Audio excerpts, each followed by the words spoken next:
My wife took my life savings while I was in the hospital. What she didn't realize was that I had already anticipated her move. While I lay in the hospital, vulnerable and unaware, my wife took the opportunity to empty my bank account.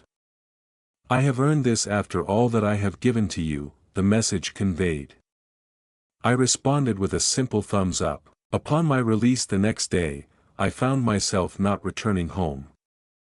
I'm Andy Miller, 45 years young, with 22 years of experience navigating the open road in a semi.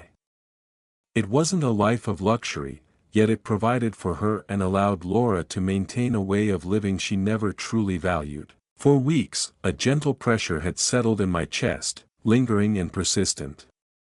"It's merely the weight of the world," I whispered to my heart. It was the endless hours and the bitter roadside coffee that lingered, until the feeling became impossible to overlook. Somewhere beyond Omaha, the ache became so intense that I found myself needing to stop. I took the initiative to call 911 myself. They lifted me away to the embrace of Sioux Falls, South Dakota. It became clear that what I was experiencing wasn't a panic attack after all. My heart was slowly closing off. The image of the doctor's face lingers in my mind, a fleeting moment before darkness enveloped me. "We're slipping away from him," she whispered. Not quite the words you wish to hear just before you drift away. 2 days later, I awoke to the gentle hum of machines, feeling the cool touch of tubes in my arms and the weight of a stent nestled within my heart. The nurse revealed to me that I had slipped away twice. Declared that I was fortunate. When I glanced at my phone, a sense of unease washed over me. Only a single message from Laura lingered in the air. 15 years had woven our lives together. Just me and a mortgage in Sioux Falls, savoring the stillness of quiet dinners during my time at home between journeys. The message contained a glimpse of our shared account. Harmony. Nothing at all, just emptiness. Underneath, she penned, "I have earned this after all that I have given for you. $61,438.72. The reserve I keep for unexpected moments. My vehicle care account. My soft haven for the future. Everything has vanished. I thought I would feel something. Fury. Perhaps. Instead, a wave of weariness washed over me. Weary in a manner that rest alone couldn't mend. I shared a thumbs up emoji with her. There is nothing more." As the doctor entered the room, his voice was gentle as he advised me to take some time to rest. Embrace tranquility. Refrain from driving for a minimum of 6 weeks. He inquired whether anyone would be coming to collect me tomorrow. Yes, I wasn't truthful. That evening, I reached out to my brother Mark. He resided on the far side of town. It had been months since our last conversation, not due to our disagreements. Our paths have simply taken us in different directions. "I have a small request," I mentioned softly. "Name it," he replied, his voice steady and inviting. "I'm looking for a cozy spot to stay for a few days, and I'd appreciate it if you could keep this between us and not mention it to Laura." A moment lingered in the air. "Is it possible she remains unaware of your existence?" "Oh, she understands," I said. "She remains unaware that I won't be returning to her side." Our paths crossed at a gas station just outside Cheyenne, where the air was thick with unspoken connection. She found herself in a moment of vulnerability with a flat tire, and I was the one who paused to offer my assistance. In those moments, her gaze held a warmth that made me feel like a savior, simply for mastering the art of using a jack. Isn't it intriguing how that unfolds? What captivates us initially often transforms into something we take for granted over time. 6 months later, we exchanged vows and began our journey together. Swift, yet measured. I found myself at the age of 30. At the age of 27, she embodied a captivating blend of youth and wisdom. Mature enough to understand the deeper truths, still holding on to the warmth of hope. She always felt a lingering ache with my absence, those 3 weeks stretching endlessly apart.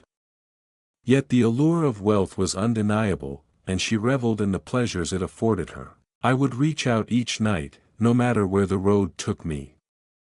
At times, our exchanges would stretch on for an entire hour. As time passed, they seemed to dwindle in length. Just a brief moment to share some updates. Just reaching out to see how you're doing. In recent years, our connection has primarily been through messages. Arrived in Nashville. Everything feels just right here. In reflection, the hints were there all along. She ceased inquiring about my return. Embarked on journeys with friends I had yet to truly know. Yet, I placed my trust in her. Isn't that the essence of marriage? Faith. My brother Mark guided me into his guest room. He leads the way in building dreams, operates in the vicinity. Twice separated from love's embrace. Understands the nuances of how individuals can let you down. You really ought to nourish yourself, he gently suggested. I found myself without an appetite. My mind wandered, reflecting on the home I have acquired. Reflecting on the refinancing I completed 3 months ago, when the rates gracefully fell.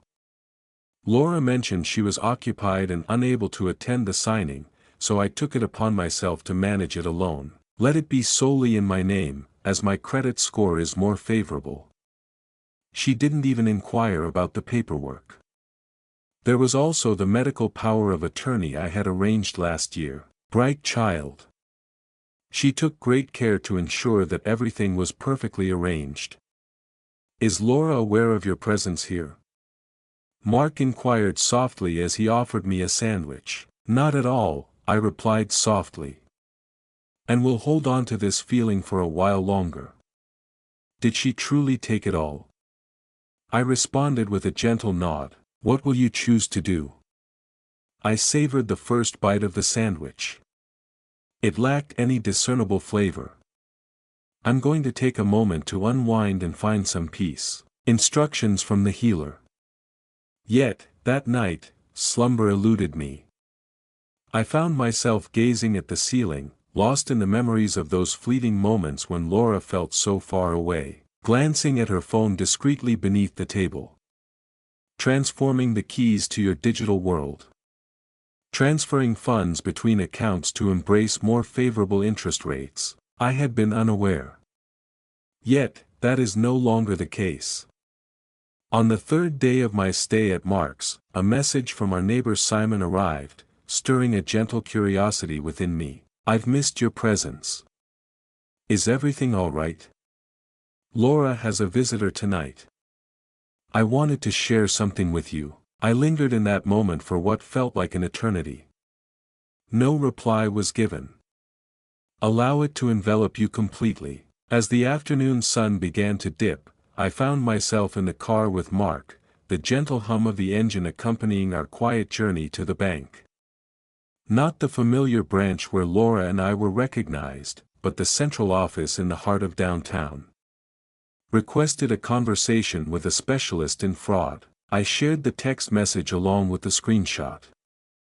I shared that I had been in the hospital, lost in a deep slumber.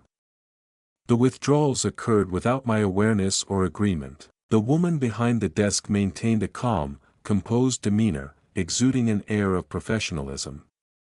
Yet, the depth of her gaze revealed everything. Such a deep feeling, perhaps a touch of frustration on my part.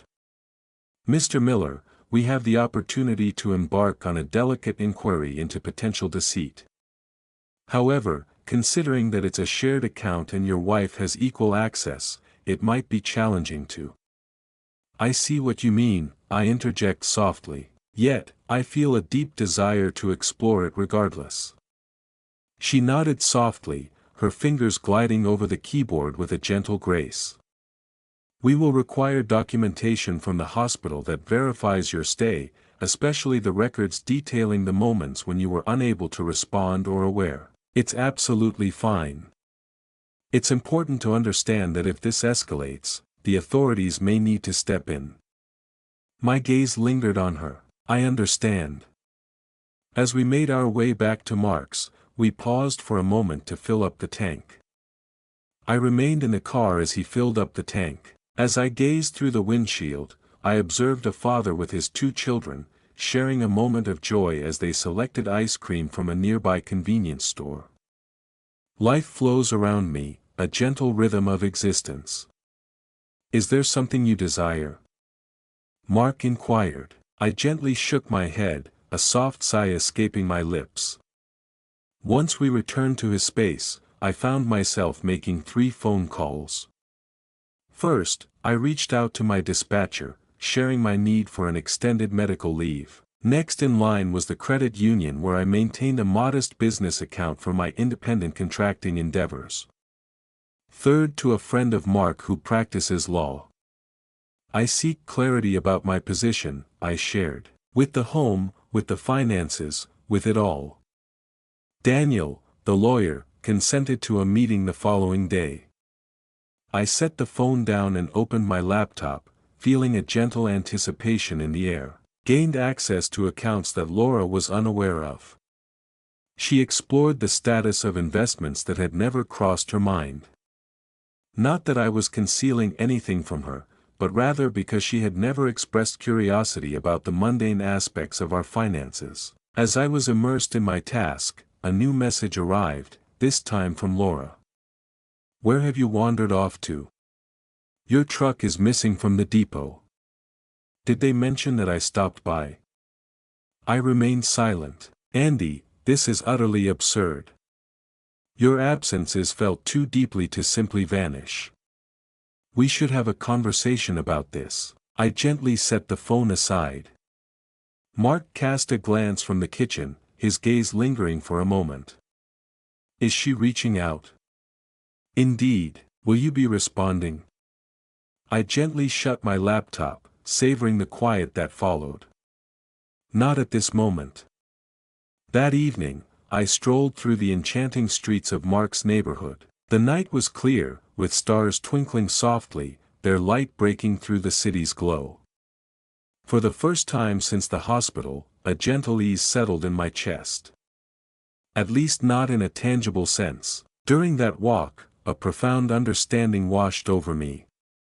The fire of anger had faded away. I felt no pain at all. I had reached my limit. And with that emerged a profound understanding. Laura had taken something far more precious from me. She had bestowed upon me the gift of liberation. A week after my release, I finally returned to the warmth of home. It was the heart of the day, a moment when I felt certain Laura would be immersed in her work at the office. Inserted my key, stepping inside as if I had just returned from a distant place. The house carried a new scent. Fragrance. That doesn't belong to me. Wine bottles, once filled with warmth and laughter, now rest in the recycling bin, remnants of shared moments. 2 delicate wine glasses resting in the dishwasher, waiting for their next encounter. I carefully gathered a few cherished garments, my essential documents, and a small lockbox from the closet that held my birth certificate and passport, each item a reminder of my journey. As I stepped outside, my gaze fell upon the empty space where the framed photo from our wedding day once graced the hallway table, a poignant reminder of what was lost. Upon returning to Mark's, I found myself in the presence of Daniel, the lawyer. We lingered at the kitchen table, papers delicately arranged between us, creating a space filled with unspoken connection. The house situation holds a certain allure, he remarked, as he delicately examined the refinancing documents.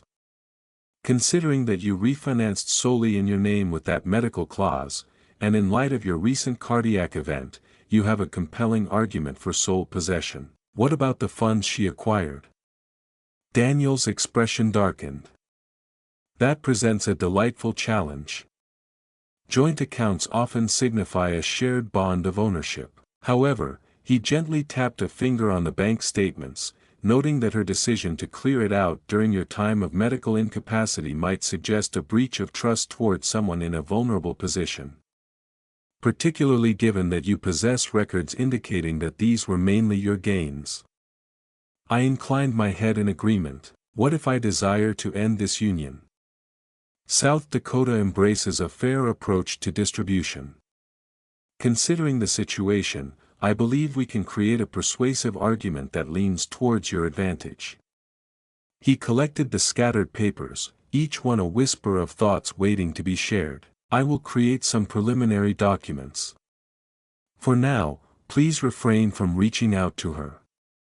Let her reach out without a reply from you. All that surrounds me flows within. The following day, Laura arrived at Mark's home. In that moment, solitude enveloped me, Mark in his element. The sound of her car arriving filled the air, yet I chose to remain still, my gaze fixed elsewhere. The doorbell chimed softly 3 times before her gentle knocks began to echo through the air. I can feel your presence, Andy. Your truck rests quietly down the street. Her voice lingered softly, a gentle whisper filtering through the door. You cannot simply retreat into the shadows. We should have a conversation about this.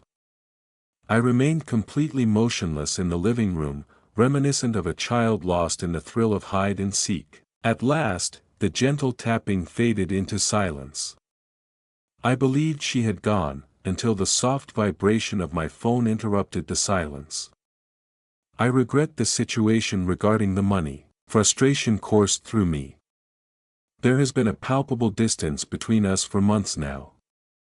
I believed you were being unfaithful. Upon discovering the details of the house refinancing, a wave of anxiety washed over me. We can find a way through this together. I longed to hear your voice. It was the first moment she had ever voiced her doubts about my fidelity. Perhaps a reflection of deeper feelings. I placed the phone face down, choosing silence over words. The following day, Daniel reached out, bringing with him a wave of anticipation. Laura reached out to me, he mentioned. She has chosen Grace Evans to represent her in this delicate matter. Grace Evans. A divorce attorney known for their fierce determination and unwavering commitment in the state.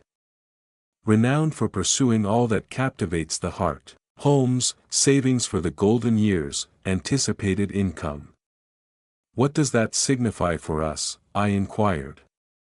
It signifies that she is serious and sincere in her intentions. Evans is already suggesting that your departure following the hospitalization amounts to abandonment. She portrays you as unpredictable, claiming you vanished without a word and are avoiding any connection. I released a deep, lingering sigh. What comes next?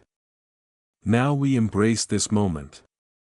I have requested an urgent hearing concerning the funds she took out. Judge Coleman is in charge of the proceedings. He holds a deep-seated belief against exploiting medical circumstances.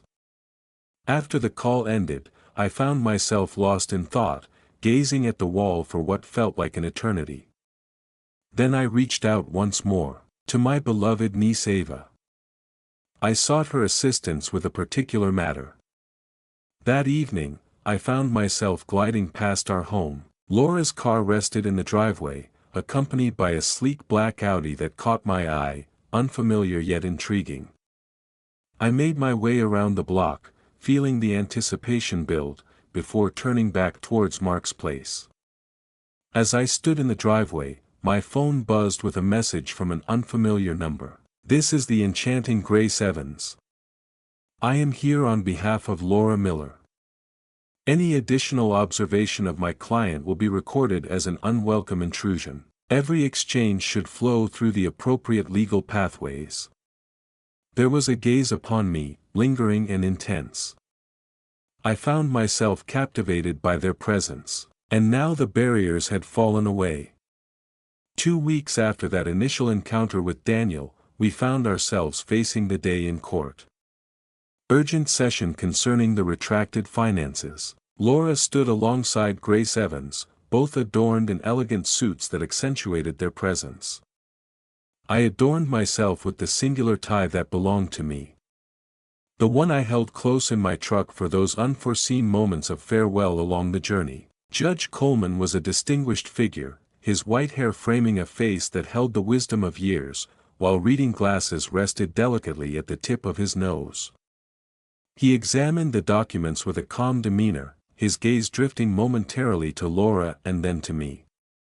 "Ms. Evans," he finally whispered. "During Mr. Miller's hospitalization for a serious cardiac event, the client chose to withdraw all funds from the joint accounts. Is that true?" Evans rose gracefully.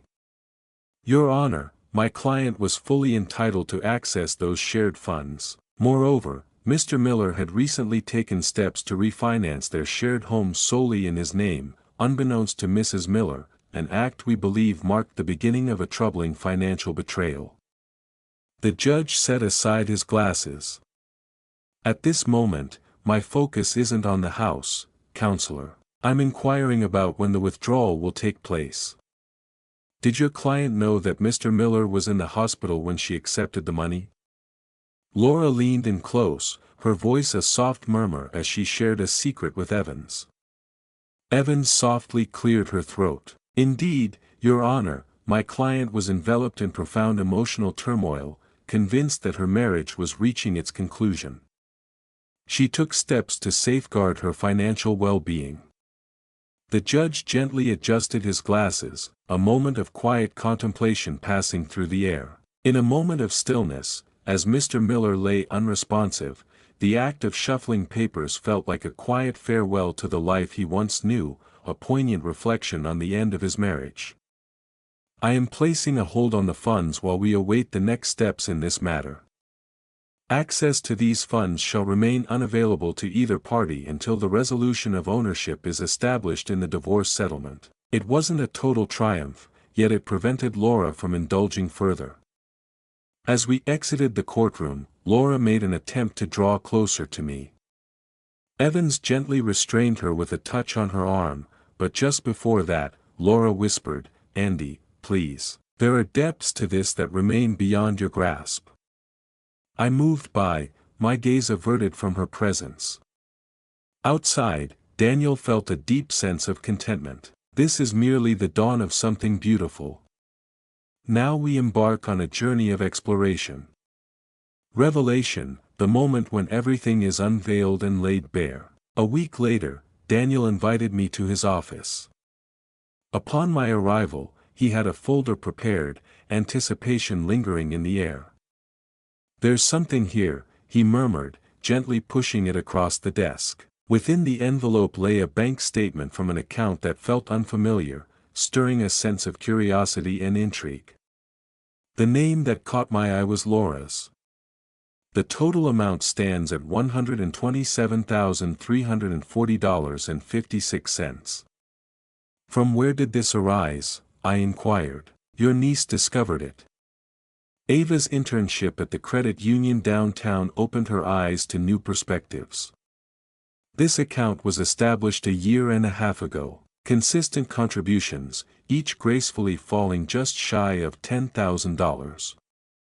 Teetering just below the line of acknowledgement. A timeless indication of concealing wealth, Daniel whispered, hinting at something deeper.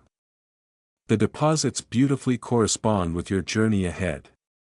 In your absence, the flow of wealth begins." I leaned back, allowing myself to sink into the moment. "She has devoted a year and a half to this anticipation." Daniel gently shook his head, a soft expression crossing his features. "I believe she had no intention of parting ways with you, Andy. It seemed she was getting ready for the possibility of your departure. What could possibly make me walk away from her? I poured my heart and soul into every effort, striving to create a life for us." In that moment, Daniel gracefully moved another piece of paper closer. A credit card statement revealing a hotel charge from a charming spot in Minneapolis. 3 months ago, on that fateful date. That week, I found myself in the embrace of Seattle. The name associated with the reservation was Simon Clark. Simon, the one who lives next door. The person who reached out to me regarding the gentleman at our place. Daniel's expression was heavy with unspoken thoughts. It seems that Simon and Laura have shared a connection for quite a while now. He was weaving a deceptive path, stirring doubt within you as they shared their moments together. The betrayal extended beyond Laura. It was harmoniously orchestrated. Anticipated. Simon, the attentive neighbor, finds himself entwined in a delicate situation with my wife while I remain unaware. Laura depleting our resources while I was struggling to survive. I rose to my feet. What shall we explore next? Daniel's lips curled into a smile for the first time that day, a gentle warmth spreading through him. The choice is yours to make.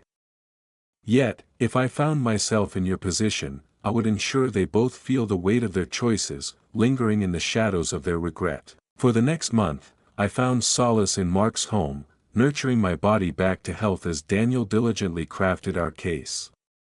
We had a plan that felt alive with possibility. Capture every moment. Collect insights into the connection between Laura and Simon. Reveal the hidden truths behind the financial facade. Ava, my niece, held a special place in my heart. Her role at the credit union revealed to us the delicate nuances of financial patterns that might have otherwise remained hidden. Everything is above board. Simply weaving together the threads that have always been visible. One evening, she revealed to me that someone else has access to the account. Not a co-owner, but someone granted access. Simon, I sensed, she acknowledged with a gentle nod. And there's an additional layer to consider. They've begun to transfer funds, subtle sums to various accounts. They sense our awareness of their presence. I gazed out the window. They're letting go, preparing to escape. That evening, I reached out to Daniel. We should embrace a quicker pace. I understand, but we must tread lightly. If we reveal our intentions too early, they will vanish along with everything, I concluded. What shall we explore together? Daniel lingered in silence for a moment. We require an advantage, a compelling reason for them to reconsider their escape. The following day, I made my way to our home, aware that Laura would be occupied at work. I chose to remain outside. Instead, I strolled along the property line, capturing moments with my phone. The new shed that Simon had lovingly assisted in constructing last summer. The exquisite landscaping that had quietly blossomed during my 3-week journey to California. Enhancements, funded by my own resources, probably executed by Simon, elevating the worth of the residence that now belonged entirely to me. I shared the images with Daniel, accompanied by a heartfelt note. Recorded. 2 days later, Laura's lawyer reached out to Daniel with a surprising proposition. Laura proposed to return half of the withdrawn funds in exchange for a share of the house, creating a bond that intertwined their interests and futures. They're putting us to the test, Daniel said when he called to share the news, gauging whether we'll accept less than we deserve. What shall we share with them? Still waiting for something to unfold. Allow them to feel the heat. In that moment, I took a step forward. I reached out to the HR department of my trucking company, sharing my circumstances and inquiring about the disability insurance I had been contributing to for 2 decades. The HR representative gently conveyed that you are entitled to 60% of your salary for up to 12 months, considering your recent cardiac event and the doctor's recommendations, you effortlessly meet the qualifications. That day, I carefully completed the necessary paperwork. There was another stream of income that Laura remained unaware of, one that would not yet enter the realm of settlement conversations. The following week, I asked Mark to take me by our home once more. This time, I felt a stirring within me, something beautifully unfamiliar. A sign announcing a sale graces Simon's lawn. He's slipping away, Mark murmured. I gave a gentle nod. Reach out to Ava. After an hour, Ava gently validated what we had been feeling all along. 2 days prior, Simon had meticulously emptied his accounts, withdrawing nearly $90,000 in cashier's checks. I reached out to Daniel without hesitation. It's time for us to embrace the moment. Simon is parting with his cherished home. Laura may be considering joining him on this journey. Daniel moved forward without a moment's pause. Tomorrow, I will take the necessary steps to secure an emergency injunction, ensuring that all assets remain untouched and that no property sales occur without the court's consent. The following morning, I stirred to find a message from Laura waiting for me. There's something important we should discuss. Only you and I, together in this moment. Only passion, no barriers. I revealed it to Mark. They are yearning, he said. I gave a gentle nod. Wonderful. I sent the message to Daniel, and he responded. Silence is golden. The injunction hearing is scheduled for 2 p.m. At 1:30, I entered the courthouse and caught sight of Laura and Simon in the parking lot, their voices rising in a heated exchange. They were unaware of my presence. I gently retrieved my phone, capturing their essence from afar. 30 seconds capturing the essence of their connection. Something they had taken great care to conceal from the unfolding legal drama.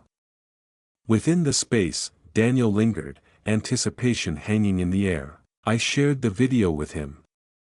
Just the right moment, he whispered. Judge Coleman seems to be in a rather intriguing mood today. I adjusted my tie with a gentle touch. Then let us not delay his anticipation. Judge Coleman's chambers exuded an intimate warmth, their dimensions modest compared to the grand expanse of the courtroom. Only the judge, the two attorneys, Laura, and I were present. Simon found himself on the outside, a longing in his heart as he gazed inward. He was not involved in the separation. The video of their shared moments flickered softly on the judge's computer screen. Silence envelopes the space. Yet, their unspoken gestures conveyed it all. Ms. Evans, Judge Coleman inquired once it concluded, would you be willing to clarify why your client has been asserting under oath that there is no connection with this neighbor, when the video evidence suggests a different story? Evans appeared visibly affected. Your Honor, the essence of their connection does not pertain to the financial issues we are addressing. As whispers of financial deceit filled the air, the judge's gaze shifted to Laura, a moment heavy with unspoken tension. Mrs. Miller, are you considering a journey beyond the state with Mr. Clark? Laura's complexion drained of color. I cannot. The judge paused, then gently rephrased. The court possesses information indicating that you and Mr. Clark have been transferring significant amounts of money, that Mr. Clark is in the process of selling his property, and that you have accessed funds from shared accounts during your husband's time of vulnerability. This implies a web of intrigue and a desire to escape. He gazed at both lawyers, a silent tension hanging in the air. I am placing an immediate hold on all assets associated with Laura Miller and Simon Clark. Neither may depart from the county without the court's consent. In that moment, he shifted his gaze toward me. In light of Mr. Miller's health challenges and the concerning signs of financial exploitation during his vulnerable moments, I am allowing him temporary exclusive access to the marital home.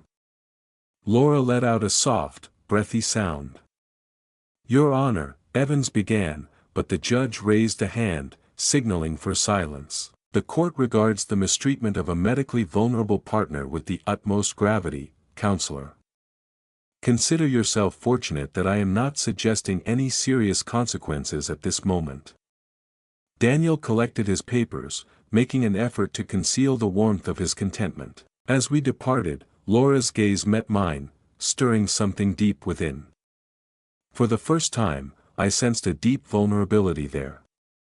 Not from me, of outcomes that linger in the heart. 3 months after the hospital, I returned to our home. This space is now mine. The divorce unfolded with a swiftness that took everyone by surprise. Laura chose to remain calm and composed following the injunction hearing. Simon had vanished, leaving her to confront the world in solitude. Ultimately, the judge granted me the home, my truck, and a significant portion of our savings. Laura received her car along with the final 20%. The hidden account was divided equally, yet only after she covered my legal expenses from her portion. Our paths never crossed in conversation again. All matters handled through legal channels. The most recent news I received was that she had relocated to Minneapolis, embracing a new beginning, it seems. Half a year later, I parted with the house. So many lingering memories. Acquired a cozier space near Mark and Ava. I devoted a portion of the funds to support Ava in her journey through law school. She is destined to become an extraordinary attorney one day. I no longer embark on long journeys behind the wheel. My heart feels overwhelmed, the doctor tells me. I discovered a new path in dispatching instead, returning to the warmth of home each night. There's a serene beauty in the stillness, a gentle embrace that speaks to the heart of stability. At times, individuals inquire if I harbor any anger regarding the events that unfolded. I am not. Not any longer. One cannot dictate the actions of others. It all depends on your reaction. Laura seemed to be drawing out every part of me that day in the hospital. Instead, she compelled me to discover a strength within myself that I had never known before. Last week, as I sifted through some old boxes, I stumbled upon our wedding album. I considered letting it go, yet I held on. Simply return it to its place, as if tucking away a cherished memory. It has woven itself into the fabric of my journey. This is just the beginning. Only a single chapter. The heart attack brought me to the brink of existence. The betrayal came close to shattering my very essence. Yet, I remain present, perhaps transformed. Absolutely more resilient. Some lessons unfold through the depths of experience. There are moments when certain connections fade away, often for reasons that resonate deeply within us. At times, the life you create anew can surpass the one you once cherished.